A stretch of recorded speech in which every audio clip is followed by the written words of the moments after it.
Hi guys, we're all welcome to the World Youth Day, and today we're considering a few topics, and we have leaders in pharmacy in the house, youth leaders in pharmacy in the house.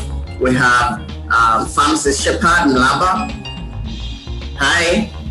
We have Pharmacist Mohammed, and we also have and we also have Pharmacist Yimika Oguns. I saw her a minute ago. I think she'll be joining back shortly.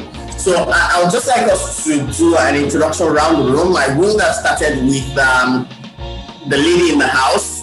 We will hold on with her own introduction until she gets back in. So I would like to start with Shepard.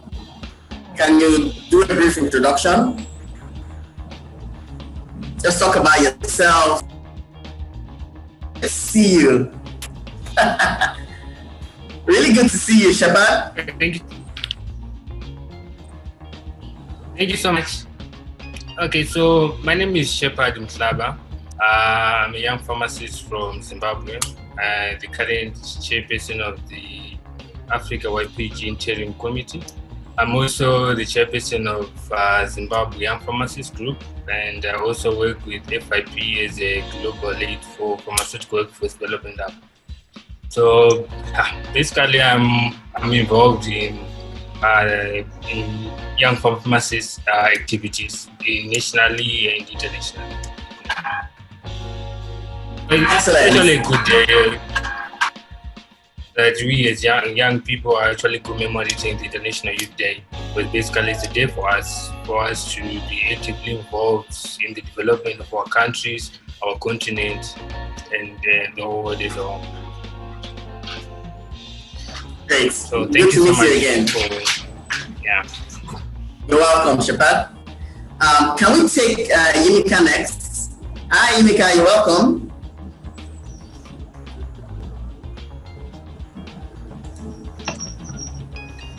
Hi. Good afternoon. Hi. Can you introduce yourself quickly?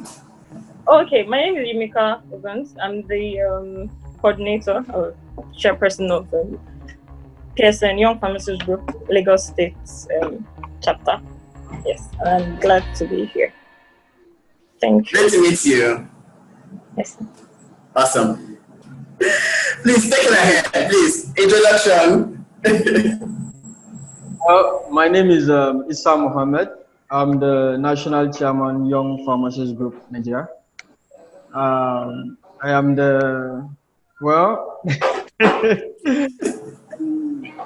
I operate in various capacities when it comes to youth engagement. I'm the Chairman, Kano Professionals Youth Forum. And I manage Medinomi Group, the Group, which is a youth-centered organization aimed at improving output of business to business for young colleagues around the nation. Nice being here. Thank you for honoring us with your presence. Okay, so very quickly, we're going to take a comment from Mr. Shepard. He's going to be talking about the role of the youth in pharmaceutical sustainability in Africa. We're going to take that comment quickly, and then we will go to a question and answer session where we hope all of our panelists can chip in. Over to you, Mr. Shepard. You're welcome. Thank you so much. So, the role of young pharmacists, basically, we are saying is Africa Young Pharmacists Group. We're just saying, so what is us as young pharmacists that we envision? Basically, before we talk of our role in the pharmaceutical sector, what do we envision? What do we want? What's our vision? So currently with the steering committee, I think we've been talking about the Africa we want.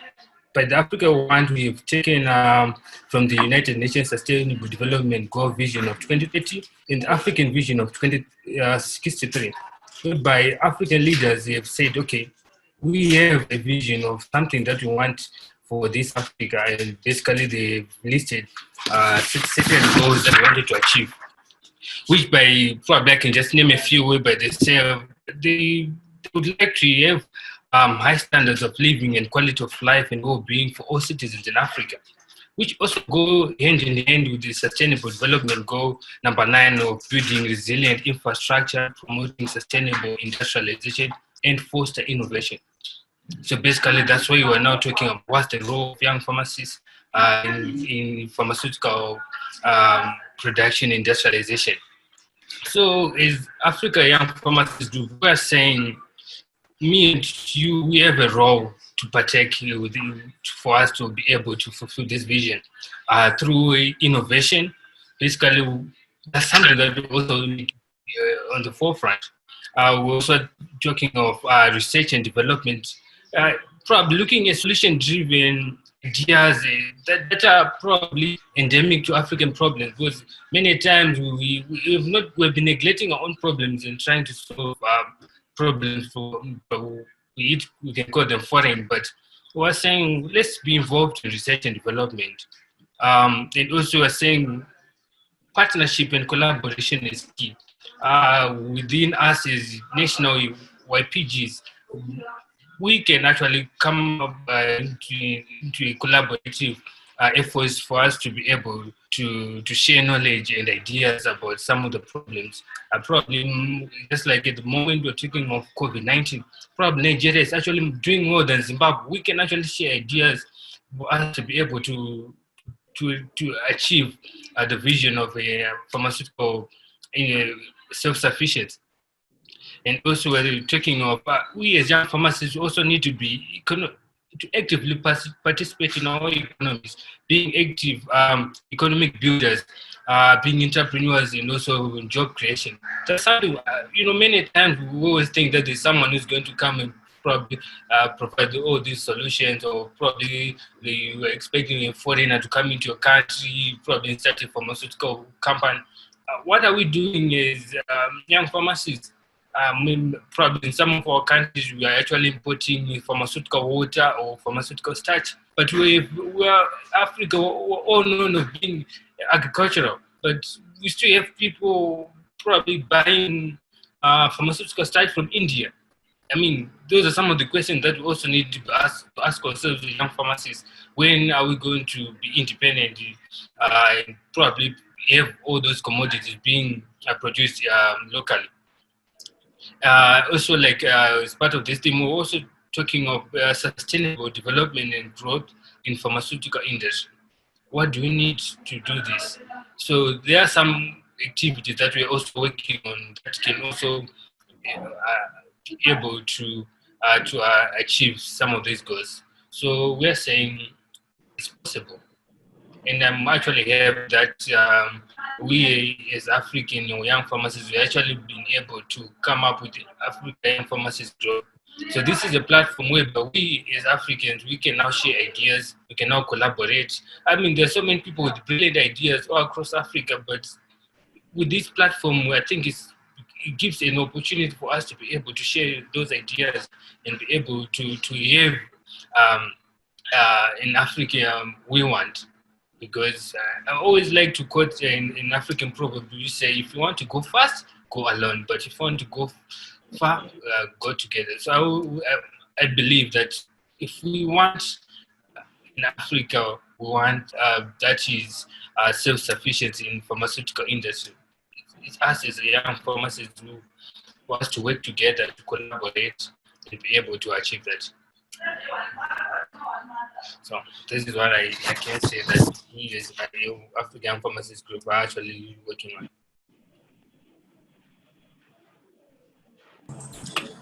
Awesome. Thanks so much for your thoughts. Now, I think we can now constitute a panel, and I see Pharmacist Isa with a broad smile there. Good to know everyone here is excelling really well in youth leadership. I would like to start with Mrs. Yimika. Can you share briefly with us what's your leadership journey been like? How did you get into youth leadership? Okay, thank you very much, Fantosin. So leadership for me has always been something I started pretty early. I mean, right from high school, that's like secondary school and all of that. So, but for me, it usually goes beyond just what's immediately obvious.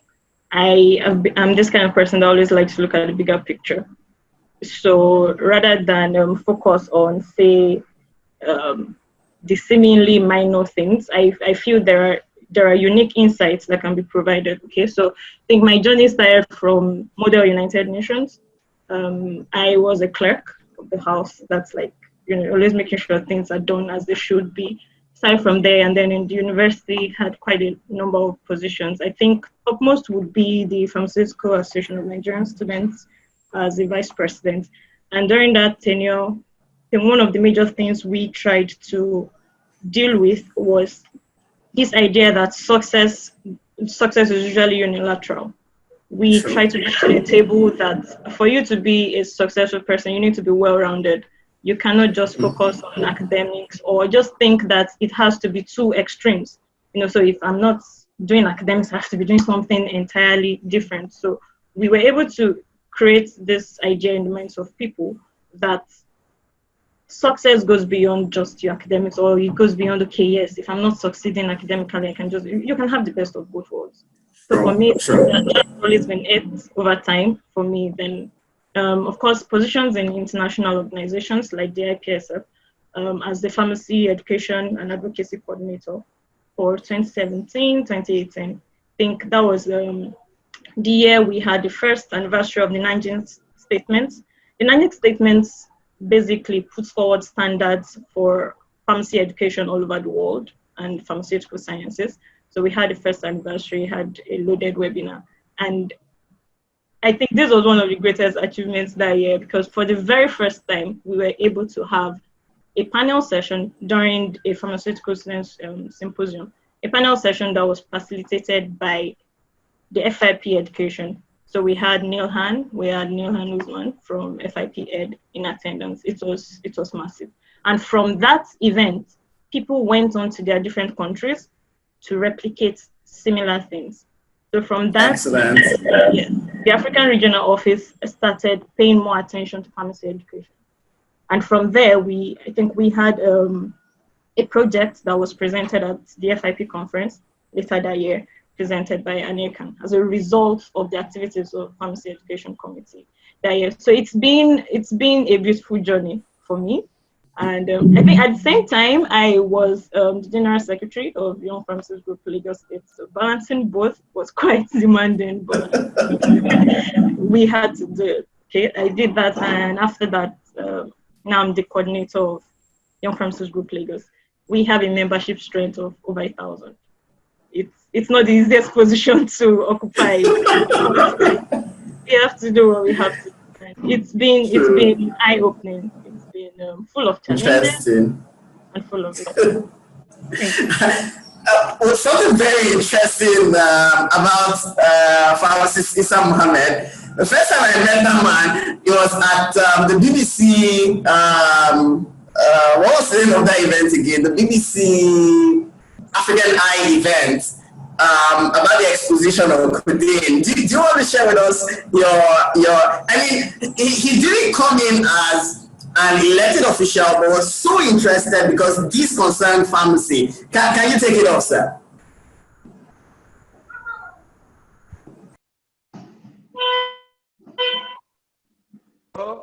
Back then, during the BBC African Eye investigation, Pharmacist, I was trying to know where to focus my life.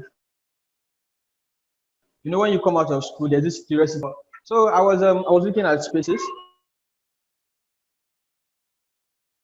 I met Rona Meyer at a CNBC event that was at Dubai.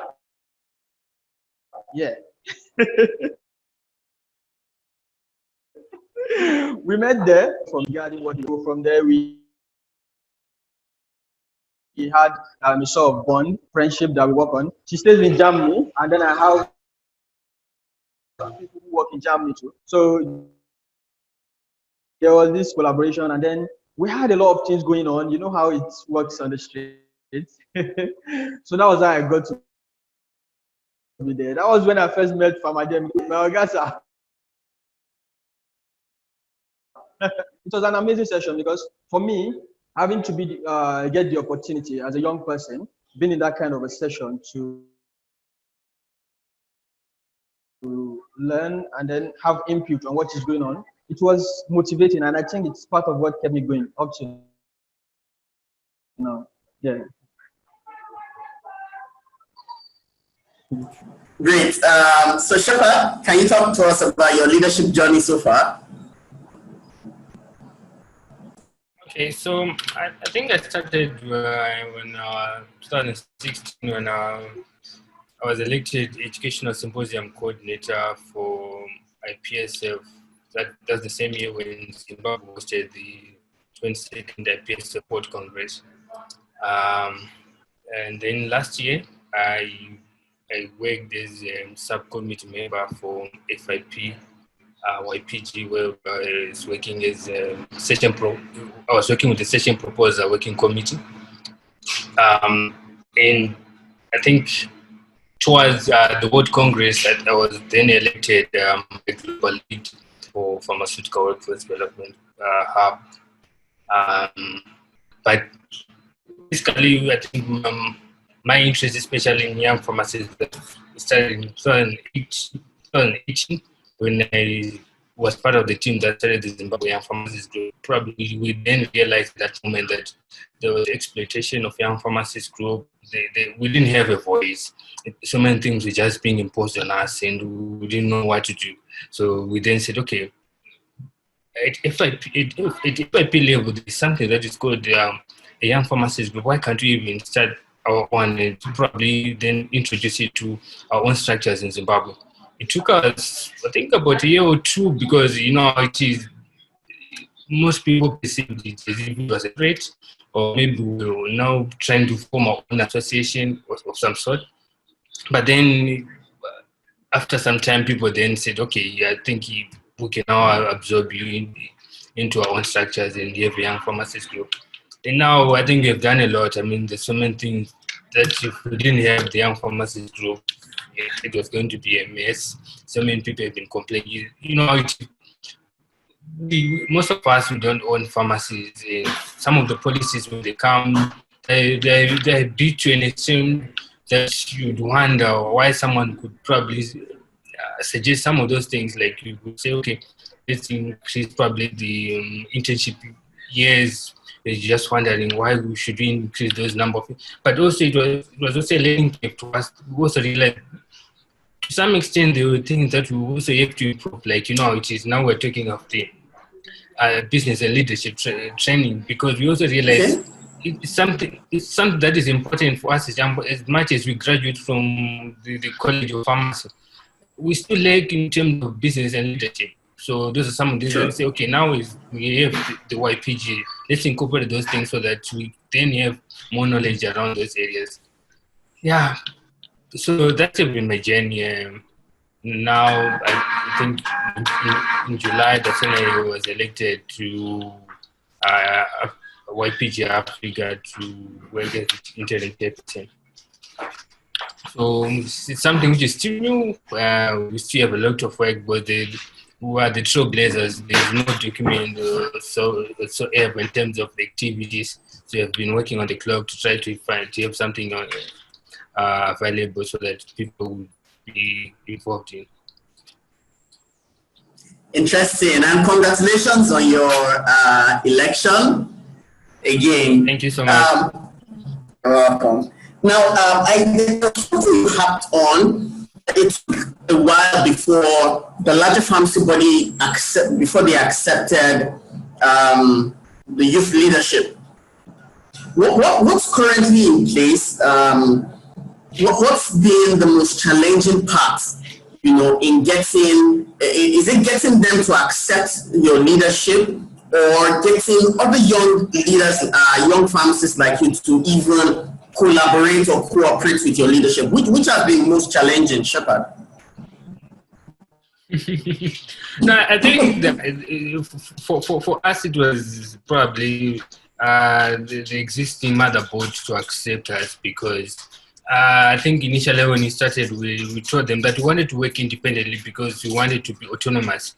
Why? Because there was that fear that, you know how it is, if we get incorporated into, let's say, the pharmaceutical side of Zimbabwe, they will then be detecting a lot of things that we're supposed to be doing, and of which we had so many grievances that we actually wanted to raise. So it took some time because they had to sit on it and trying to discuss whether we should be recognized as an association or not. Yeah. So that was a big challenge for us. But now I think now that they've also realized that there are now other national YPGs. I think they've realized that, okay, I think this was inevitable. So they now consult us, especially when there are policy changes that are about to be done. They will send us an email, or they would invite us to come and discuss some of those issues. Interesting. Yimika, what would you say has been most challenging? I know you shared initially that there's a bit of challenge managing over 1,000 young people in your sub-regional YPG. What's been most challenging? Is it integrating or relating with the larger house, or actually working with other young pharmacists? Which has been most challenging? Okay, so I think considering the peculiarity of the Nigerian situation, unlike some other young pharmaceutical groups that are independent, the Nigerian, should I say, chapter, it's the Nigerian YPG. It's a part of the Pharmaceutical Society of Nigeria. So while we're in this unique position where we have to create a balance between the larger body and then create a balance between the members. So it's trying to get the best of both worlds in that situation is next to impossible. Let's just be honest. But I think most challenging for me has been navigating both worlds. So I have a mandate to deliver to people who voted for me, the Young Pharmacists Group of Lagos State. And I also understand the larger goal of the PSN. So I'm in this situation where I have to balance both. So when members of the association are making some demands, that you have to find a way to relate those demands to the larger body without causing unnecessary rancor. I think that's been a bit challenging because I can be quite forthright. I've had to learn that being forthright all the time might not get you the answers that you seek. And then again, I think we had problems of people relating to the organization, that's members now, being able to relate to the organization. A lot of people had this mindset that, okay, it's YPG, you're just all the way over there. And people couldn't relate. There was no sense of belonging. And that was one thing we set out to address. If you have a smaller body, if you have a small unit, it's easier to just spark up the interest and create this sense of belonging amongst people. But when you have 1,000 people to deal with, you need to figure out things that would appeal to that many people. And I mean, so far in Lagos, I would say we've been able to achieve that to some extent. We haven't gotten it completely, but we are definitely not where we started from. And so I think being able to help people create a sense of identity, being able to help people feel like the Young Pharmacists Group is actually an interest group for them, not just an interest group of the PSN. That has been like a major thing. But so far so good. It's been a really, really good journey. Yes, and I'm excited at what the next few months have to hold for us. Thank you. Thank you. Your insight was amazing and refreshing. Thank you so much. Now, Pharmacist, Mr. Mohammed, your smile gets me.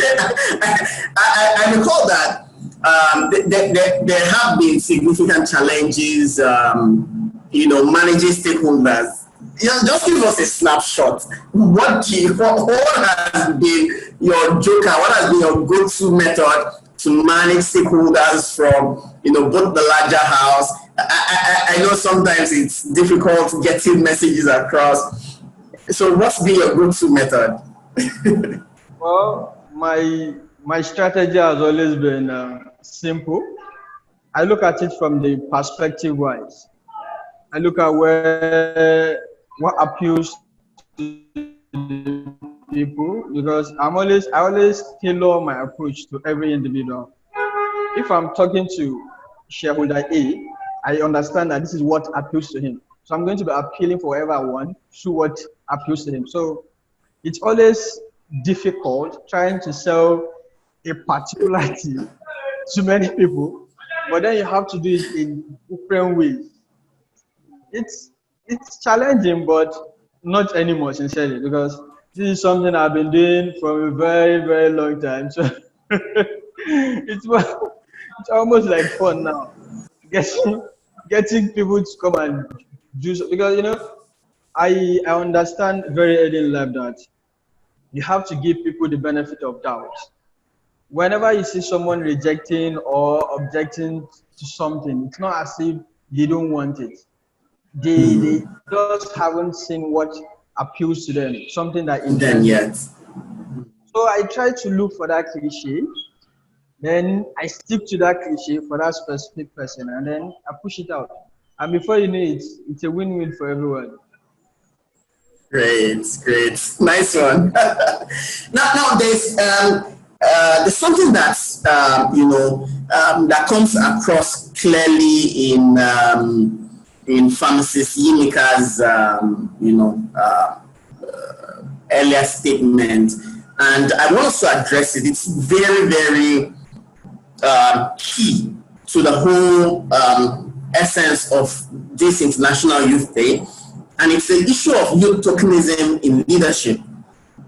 What do I mean? In the larger context, it would mean you are sometimes heard so late in the process. Sometimes you do not even get to hear about decisions that affect you until they are announced.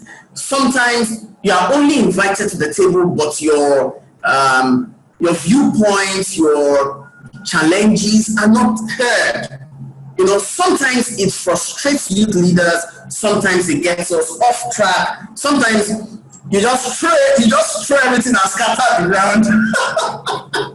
So let me start with the only woman we have on the board again, Pharmacist Yimika. How have you been able to navigate youth tokenism in leadership? Okay, thank you very much. So I'm actually happy you asked this question, because most times people tend to avoid talking about youth tokenism because it's a real thing, but people don't want to talk about it. So most organizations just feel, okay, you want us to include youth, right? We have a lot of buzzwords now. You have youth empowerment, youth advancement, youth engagement. So most organizations they go, okay, you want us to involve youth. Oh, no problem. And then you put 1 or 2 persons in positions that are barely skin deep, and so you're in that position. And the first, I think I've had a few experiences with some committees like that, and the very first thing is you don't have clear-cut roles. So you're wondering, why exactly am I here? Like, what do you want me to do on this committee? I know I have this plethora of skills and all of that, but what do you want me to do on this committee? How can I be of help? So I think I had a discussion with someone the first time around, because I was going to call the committee head out on it. Like, okay, I don't know, am I here? Because, and again, for me, because I'm female, it's like another thing. So you want to use, figuratively, you want to use a stone to kill 2 birds. So you're killing the gender bird and you're killing the youth involvement bird. It's not a sweet position to be in, especially when you can see it and you're the one who can see it. So for me, it's been about trying to prove that, okay, you don't want to give me a role, you just want to fulfill all righteousness, no problem. But I have all these insights. I'm very good at observing and identifying problem areas. So how I've been able to deal with it is provide insights that no other person has probably thought of. Okay, and you might not get the what do I call it now, recognition for that particular suggestion or contribution that you did. But over time, it adds up, because whether we like it or not, a lot of people we have to deal with, they have traditional set of views, and you are better off being at the table making changes than shouting outside the compound. And if you get that, so if you're on the table, it's easier to make contributions, to speak up at any point that it's needed. Okay, so now the question would be, how do you know when it's needed and when it's not, when you were not given a role, when you're just there to fulfill all righteousness? How do you ensure you don't get frustrated and disappointed? The first thing is to identify the symptoms. Once you're able to get it up, okay, this is what's going on, then bring your A game. It doesn't matter if you were given any specific roles, just look for something that makes you stand out in that situation. And over time, it gets better. Okay, so I think there was a brief period in 2018 that I turned down maybe 2 committee positions because of issues like this, because I felt, okay, you're probably just trying to fulfill all righteousness. Okay? So I turned down 2 committee positions. And there's another type of tokenism that we don't really talk about, and that's the consultancy type. So there's this larger house, this older set of people. They want to know what a young person will think about something, and they reach out to you because they feel you're a thought leader, you're a young person, you have unique perspectives and all of that. They reach out to you as a young person and ask you, okay, so what do you think your people would feel about this, or what do you think your organization would feel about this? So you're not in there, you're at the border. You're not there, you're not there where the decisions are being made, but they keep asking you, and okay, so you feel, okay, it's probably just an innocent inquiry, or because you already have this mindset that whatever opportunity you have, just make use of it, advance the youth agenda, and then that keeps happening. So if you're not sensitive enough, you might not catch it, that's what's going on. It's another type of youth tokenism. So you're just being asked, okay, what's going on? What do you think? What do your people think about this particular thing? And you keep giving the insights, and decisions are just being made, and you're wondering that, okay, I think I had that discussion with someone. So the youth occupying that position doesn't get the recognition. So it's left to you to, I learned something last year, you need to blow your own trumpet sometimes. Blow your own trumpet without burning bridges, of course. But I think that's been some of the ways I've been able to deal with that. Okay, then again, another thing is, for the Young Pharmacists group, we had to put in place structures. So gone are those days when you would feel, okay, because it's a Young Pharmacists group, you can just, people do this thing where in meetings, so you hear statements like, those children.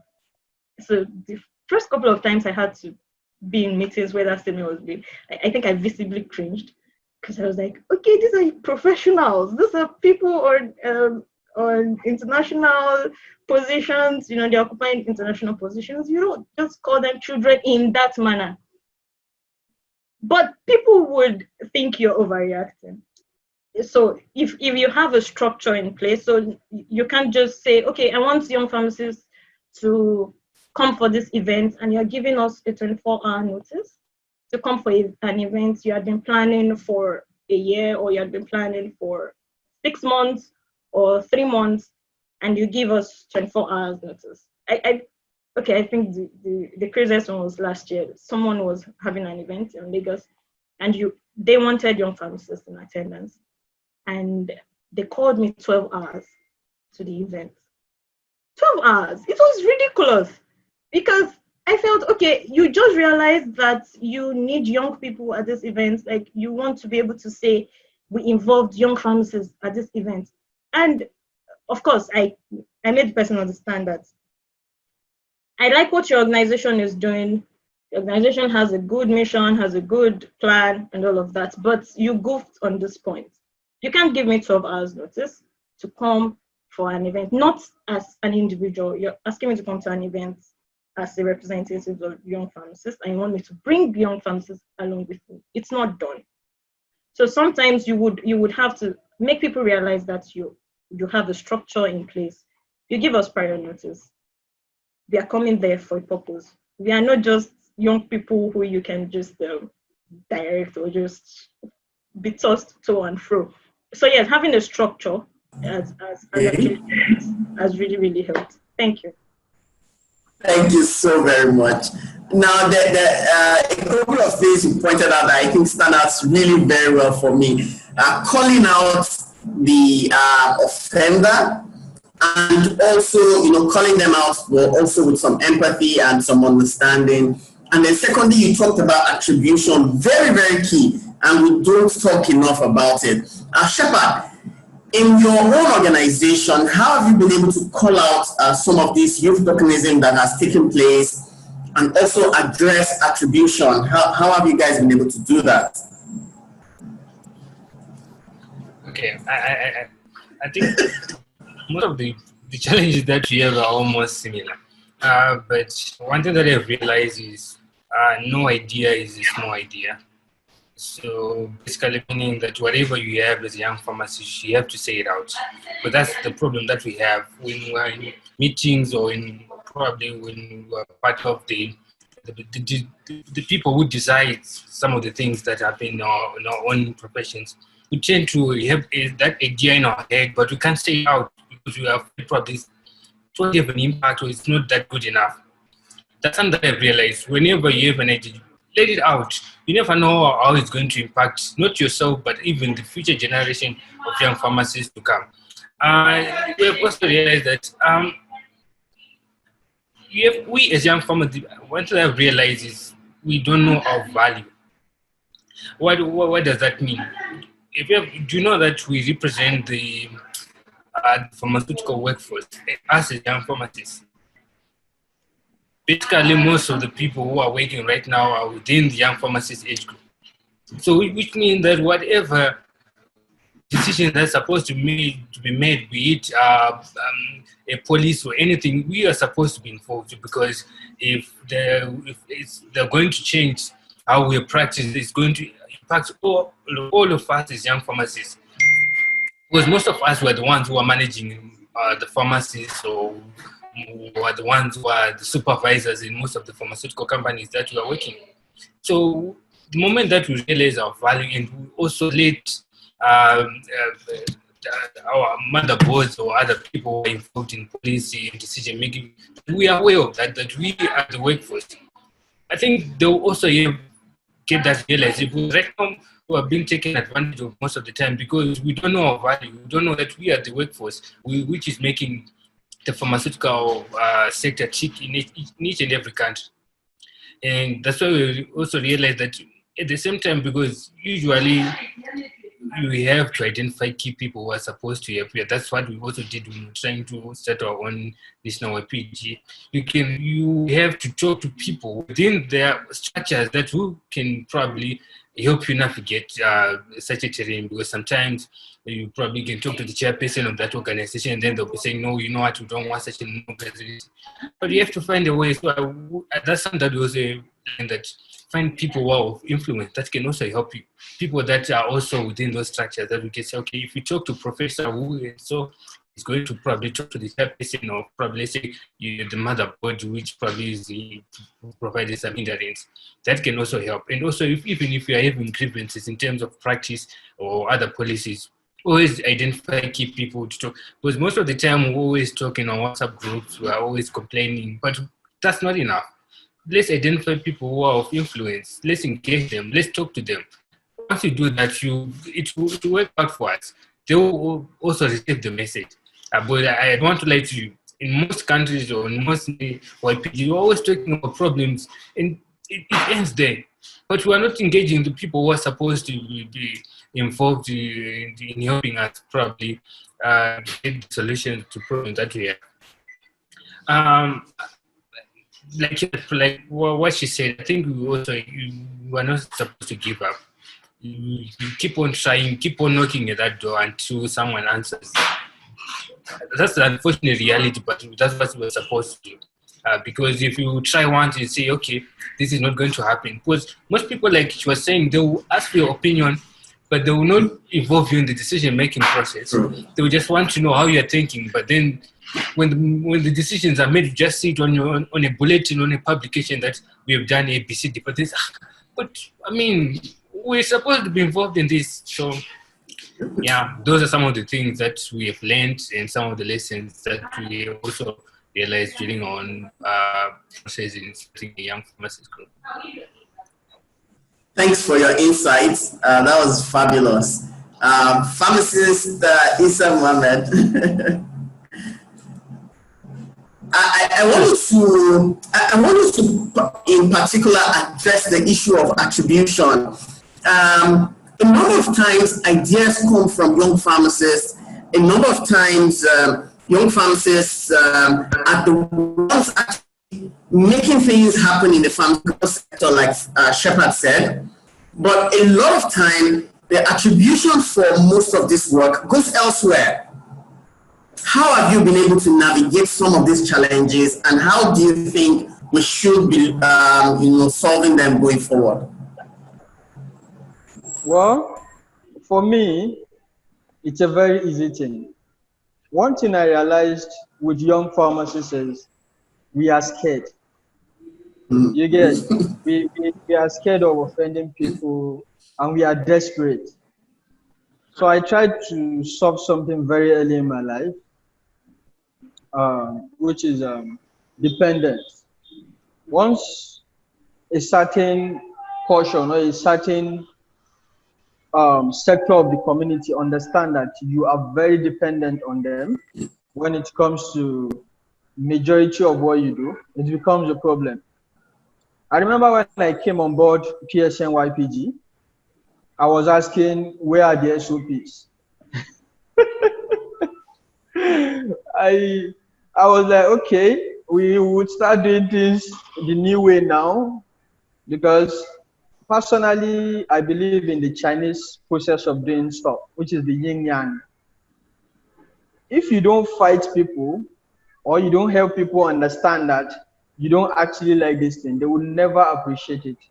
You understand? They will keep on sticking it to you and keep on bringing it. So what I do is deliberately, I spark controversies. You get? Like what Pharmacist Yimika is saying, that they will come and ask for your someone did that to me. It was at the state level. I was the chairman of the professional forum in the state, and then they will call me and ask for my opinion, and then boom, I will see it in the media. This is on me. How dare you now? I was like, okay. So you guys mean you want to be playing street with me? Okay, no problem. So when they come, I'll give them the negative. Once I give the negative, once the negative is out, I will issue a agenda. It is not supposed to be so. This is how it's supposed to be, considering the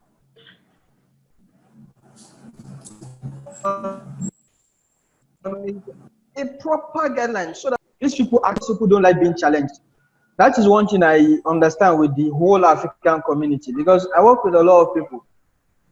Once you work with someone and then you try expressing your own point of view, they will see it as objection, as if you are being stubborn or something like that. I had issues with a lot of companies, and I think to some extent I've successfully addressed that. A lot of them will just come, we want to do a webinar for you guys. I'm like, okay, I will need the topics, I want to review them.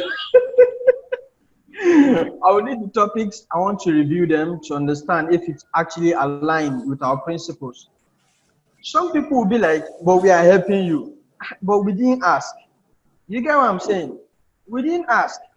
At some point, if you notice, for the last few months, we stopped working with institutions because we had a policy that we wanted to implement. whenever you're bringing a webinar or something that you want to engage with the young pharmacists, it's a society. We should have procedures and processes. You don't just come because you have the resources and then you just want to stamp it on people just like that. It's not done. Where I came from, you have to respect the people, you have to engage them because they are the primary stakeholders. So it got to some extent, we started rejecting. They would come, we say no. There are some that just want us to tweet, just to come. They would come and just want us to tweet. Why would I tweet? That means I'm acknowledging. I'm not. We refused. Some will tell you they are going to pay. Some will tell, I'm like, no, it's not about the money, it's about the processes. If as a society, at the youth level, we can't give ourselves a proper structure, what would we expect at the top? We are actually all clamoring that we want to change the nation, we want to change Africa, we want to improve our productivity and all. It has to start from ourselves. Every young pharmacist has to value themselves because that is the number one thing. If you don't value yourself, that is when they'll start disrespecting you. I was at an event, a senior colleague saw me. He just saw me inside and then he gave me money that he wants water. I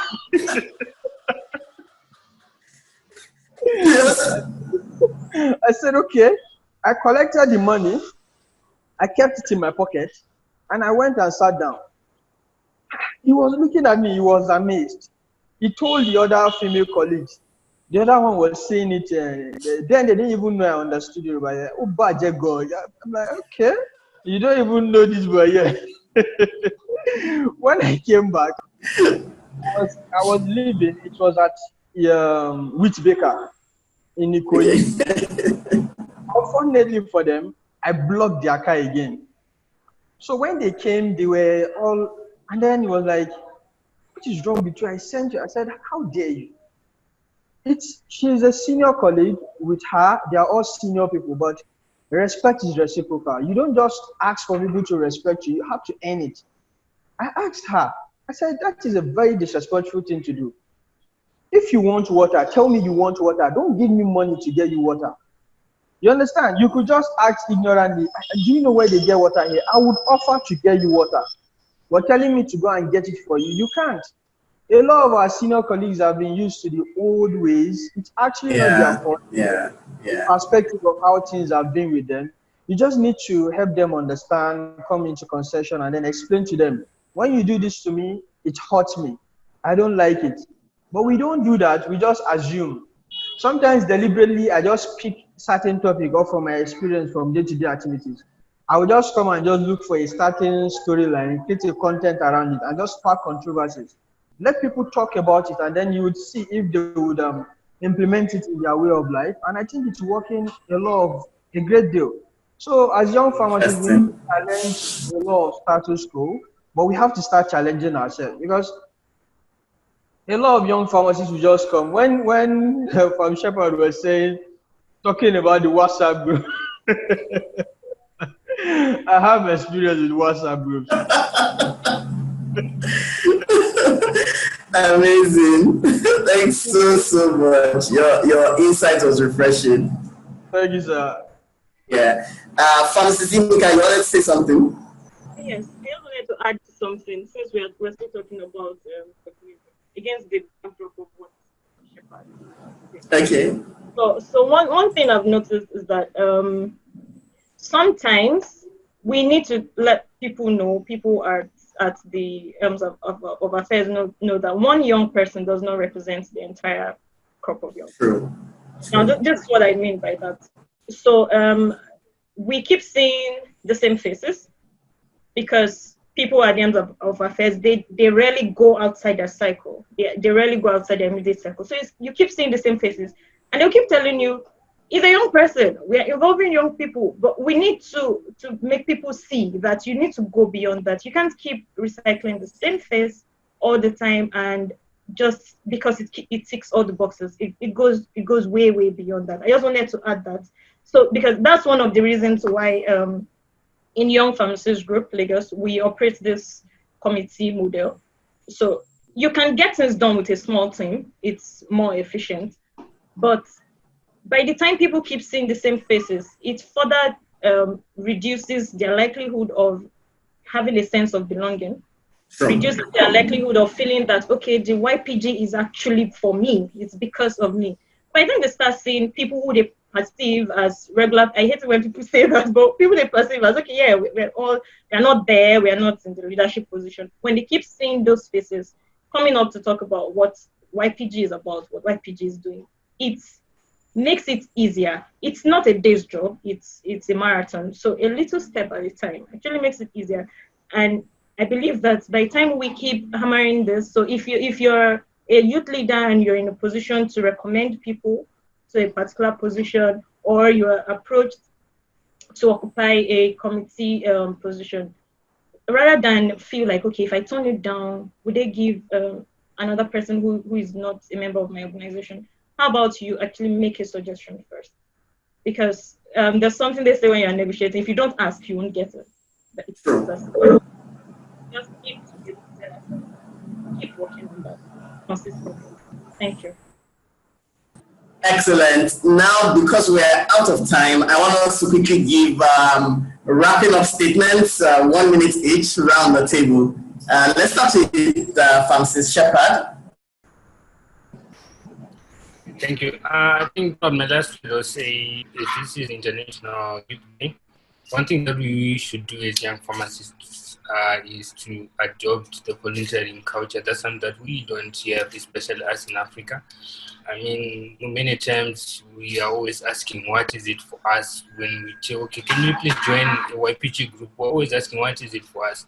But we should change the narrative and the mindset and ask ourselves, what can I do?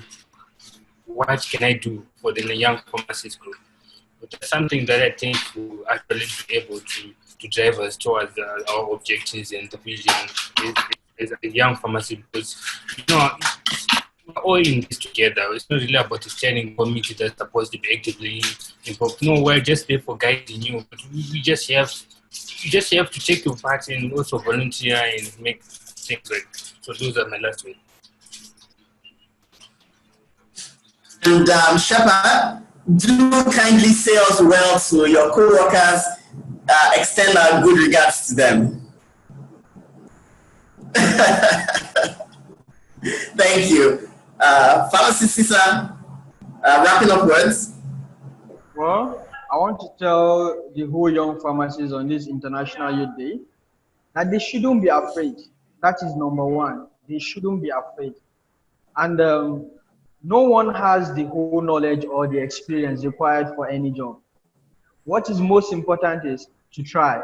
Once they try, they will do it. So whatever position they want, whatever solution they want to offer, if there is a chance to go and give the solution, let them take it. No one has the epitome of knowledge. It's a new normal now. Everybody is trying to figure out how to do new things. So we are all on a square level now. So everyone should take their chance. That's my word for them. Have a good day. Excellent. And thank you so much for gracing this with your time. We really appreciate you. Thank you. Pharmacist Yimika, any wrapping up words? Okay, thank you. Thank you very much.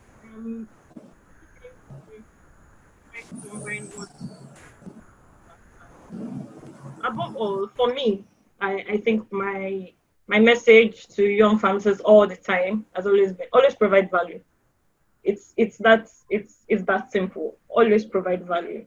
Whatever it is that you're doing. The value is, you might think it's abstract, but a tiny solution goes a long way. So you're a community pharmacist and you're well versed in tech, you can just create a little solution. It might be, I remember my stints at a pharmacy where I did locum pharmacy for a brief period, and I started creating the patient chart. Okay, they didn't have that in that pharmacy before. So it's as simple as the patient comes in, we check their blood pressure, and you note it down. Because word of mouth is not reliable. That was the whole idea behind it. So you note it down. Each time the patient comes in to have their blood pressure checked, their blood sugar checked, we take a note of it, and you're able to see a trend. If your patient is lying about compliance or adherence to their medications, you can tell because you have the data to back it up. So you can easily tell that, okay, so it was a tiny thing, but it made a whole lot of difference because patients started feeling like, oh, okay, they know what they're doing in this pharmacy. It was as basic as just taking their records. Okay, so the idea is wherever you find yourself, I'm a young pharmacist, we're all young pharmacists, wherever we find ourselves, we always add value. And the best thing in this world is to go the journey with the right set of people. So don't isolate yourself. Come on board, share your ideas. If you're shy, write a mail or send a text message. Just get across, get involved, and really, before we know before in a little time, would actually create the world that we actually want for ourselves. Thank you very much. So thanks so much for your insights. Thank you for all that you've expressed on this webinar. Much more thanks to all of our viewers. We do appreciate you. We also look forward to increased impact of young pharmacists across Nigeria, across Africa, and globally. We want to see a lot of young pharmacists doing great things, and we believe that this decade is actually the decade for the young pharmacists. Thank you very much. Thank you for your time, and God bless. Thank you very much, Uncle. Thank you, guys. Thank you for having us.